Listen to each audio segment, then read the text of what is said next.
Assalamualaikum warahmatullahi wabarakatuh. Rekan-rekan honorer seluruh Indonesia, selamat jumpa, selamat sua kembali bersama kami MNews7, tentunya rekan-rekan sekalian. Dan untuk yang baru saja menemukan channel MNews7, saya ucapkan selamat bergabung. Jangan lupa like, subscribe, serta bunyikan lonceng notifikasinya. Menindaklanjuti peraturan pemerintah PP nomor 49 tahun 2018, pemerintah tengah memberlakukan pendataan non-ASN tahun 2022. Namun ada beberapa jabatan tenaga honorer tak masuk pendataan non-ASN 2022. PP nomor 49 tahun 2018 mengatur tentang tenaga manajemen P3K yang mewajibkan status kepegawaian di lingkungan instansi pemerintah terdiri dari dua jenis kepegawaian, yakni PNS dan P3K. Sementara pengangkatan tenaga honorer atau non-ASN ditiadakan. Proses pendataan tenaga non-ASN ini dilakukan di laman resmi Badan Kepegawaian Negara BKN, yaitu pendataan non-asn.bkn.go.id. Batas akhir pendataannya adalah 31 Oktober 2022. Sayangnya, tidak semua honorer dapat melakukan pendataan tenaga non-ASN ini. Berikut 7 jenis tenaga honorer yang dipastikan tidak lolos dalam pendataan tenaga non-ASN. Yang pertama adalah pegawai non-ASN Badan Layanan Umum PLU atau BLUD. Yang kedua, pegawai non-ASN petugas kebersihan.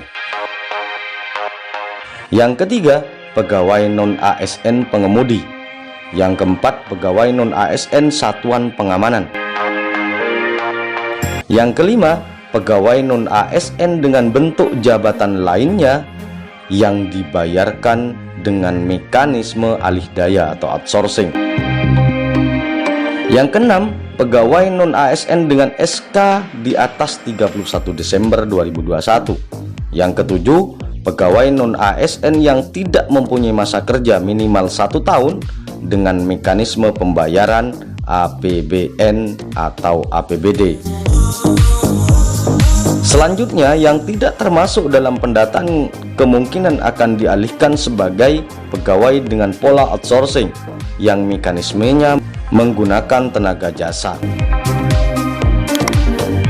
Syarat pendataan non-ASN tahun 2022 mengacu pada Surat Menteri Pan-RB nomor B/M-TTSM.01.00/2022 tanggal 22 Juli 2022 tentang pendataan tenaga non-ASN di lingkungan instansi pemerintah. Syarat pendaftaran non-ASN adalah sebagai berikut. 1. Masih aktif bekerja di instansi pendaftar non-ASN. 2. Mendapatkan honorarium dengan mekanisme pembayaran langsung yang berasal dari APBN untuk instansi pusat dan APBD untuk instansi daerah, dan bukan melalui mekanisme pengadaan barang dan jasa baik individu maupun pihak ketiga. Yang ketiga, diangkat paling rendah oleh pimpinan unit kerja. Yang keempat, telah bekerja paling singkat selama 1 tahun pada tanggal 31 Desember 2022. Berikut cara membuat akun pendaftaran non-ASN tahun 2022. Akses portal pendaftaran tenaga non-ASN tahun 2022 pada laman pendataan non-asn.bkn.go.id. Berikutnya, klik menu buat akun. Yang ketiga, akan muncul halaman langkah 1, pengecekan identitas. Yang keempat, lengkapi data yang harus diisi sesuai dengan tampilan halaman tersebut.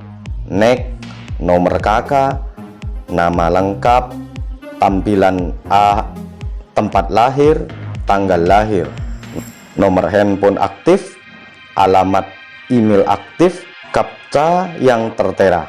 Selanjutnya, klik lanjutkan. Yang keenam, Jika sudah terdaftar oleh status terkait, maka kita melanjutkan ke langkah kedua, lengkapi data. Berikutnya, lanjutkan proses pembuatan akun dengan mengisi data yang diperlukan. Berikutnya, nomor 8, unggah file scan berwarna KTP atau surat keterangan kependudukan asli dengan format JPG atau JPEG dengan ukuran maksimal 200 KB. File pas foto berwarna dengan latar belakang biru dengan format berupa dengan ukuran serupa. Nomor 9, isikan kode CAPTCHA yang tertera, kemudian klik lanjutkan. Yang ke-10, cek ulang data yang telah diisi pada langkah 1 dan langkah 2. Yang ke-11, jika sudah sesuai, klik proses pembuatan akun. Jika ingin melakukan perbaikan, klik kembali. Yang terakhir, akan muncul notifikasi kesesuaian data. Jika yakin, klik ya, dan jika belum yakin, klik tidak. Demikian teman-teman, informasi mengenai tenaga honorer yang masuk pendataan non-ASN. Semoga bermanfaat. Saya akhiri, wassalamualaikum warahmatullahi wabarakatuh.